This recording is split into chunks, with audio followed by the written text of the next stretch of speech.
Þá komið að síðasta liða á dagskrá. Skýrsla bæjarstjórnar. Ásthildur Sturludóttir.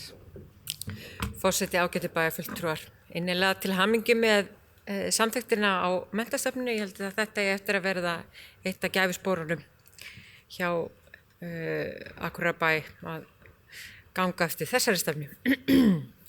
En þessi skýrsla bæjarstjóra fyrir tímabilið 19. maí til 2. júlí. Þann 19. maí þá var haldinn fjarfundur með stjórnendum sveitarfélaga og öldrunarheimila á vegum Sambands íslenskra sveitarfélaga og þetta var í fjarfundi að sjálfsögðu.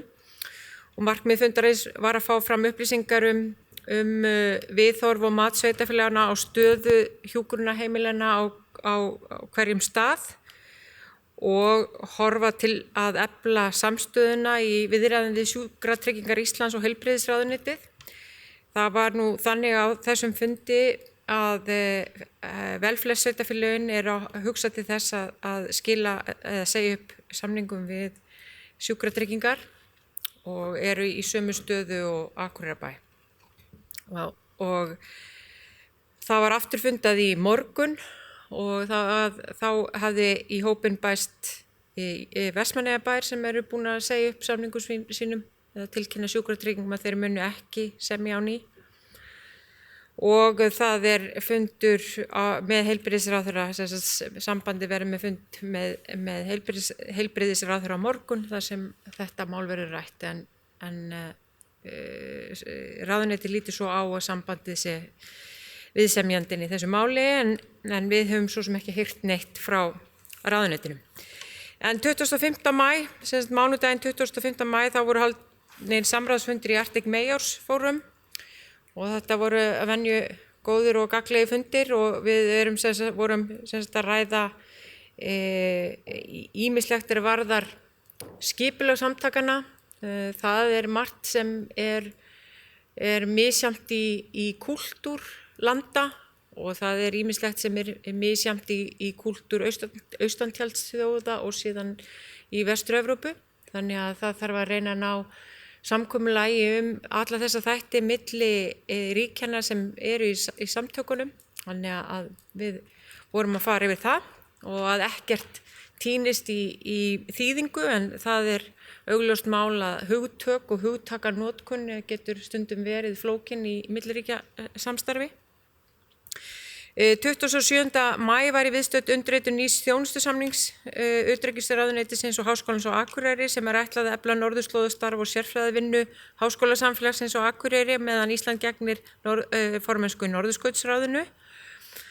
Og þarna var stigið mjög mikilvægt skref sem styrkir enn frekar stöðu Akureyrar sem miðstöð norðurslóðastarfs á Íslandi en það munu núna koma 25 milljónir árlega í 2 ár, samtals 50 milljónir til Háskólans á Akureyri frá utanríkisráðuneytinu og þetta gríðarlega mikilvægt fyrir okkur. Eftir þessa undirritun þá var fundur með ráðherra og helstu aðilum sem fara með norðurslóðamál á Akureyri og hér á svæðinu. Það sem við ræddum þau atriði sem við vildum koma á framfæri í þessu norðurslóða samstarfi og hvernig við getum nýst ráðuneytinu og ríkisstjórninni í því. Þannig að það var mjög gott og ráðherra átti þennan rúmlega 2 tíma fund með okkur sem var mjög gott. Sögulegt augnablik var seinna þennan sama dag, miðvikudaginn 27. maí, þegar Akureyrarbær hlaut viðurkenningu UNICEF sem fyrsta barnvæna sveitarfélag á Íslandi. Og það var hátíðleg athöfn sem fór fram á lóðinu við Brekkuskóla. Í viðurkenningunni felast þakkir til sveitarfélagsins fyrir að hafa unnið markvisst að því að innleiða barnasáttmála Sameinuðu þjóðanna í stjórnsýslu og starfsemi bæjarins með hagsmuni allra barna og ungmenna sveitarfélagsins að leiðarljósi. Ég ákaflega stolt af þessu skrefi sem starfsfólk sveitarfélagsins hefur undirbúið á kostgæfni með stuðningi ungmennaráðs bæjarins og ekki síst bæjarstjórnar og fleiri aðilega. Dagurinn eftir 50. dagurinn 28. maí var ekki jafn ánægjulegur og í raun hörmulegur því þá var stórbruni í Hrísey þegar frystihúsið og stærsti vinnustaðurinn í eyjunni brann. Ég fór ásamt forseta bæjarstjórnar til Hríseyjar þennan dag til þess að skoða aðstæður og ræða við heimamenn.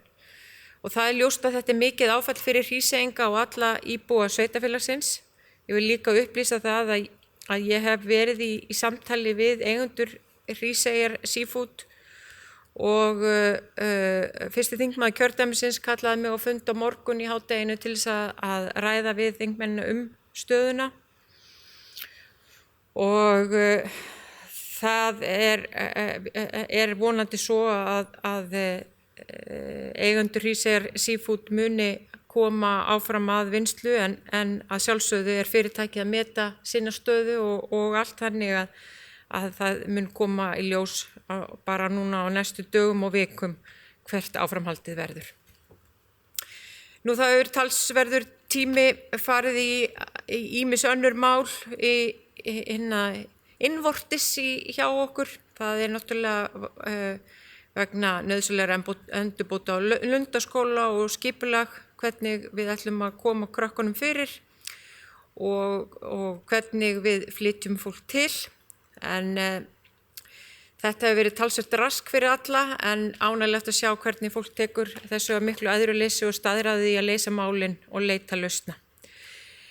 En svo hef ég líka síðastliðna 2 vikur átt fundi með sviðsstjórum, starfsmannaviðtöl sem afar mikilvægt í kjölfar krefjandi tíma hjá öllu starfsfólki.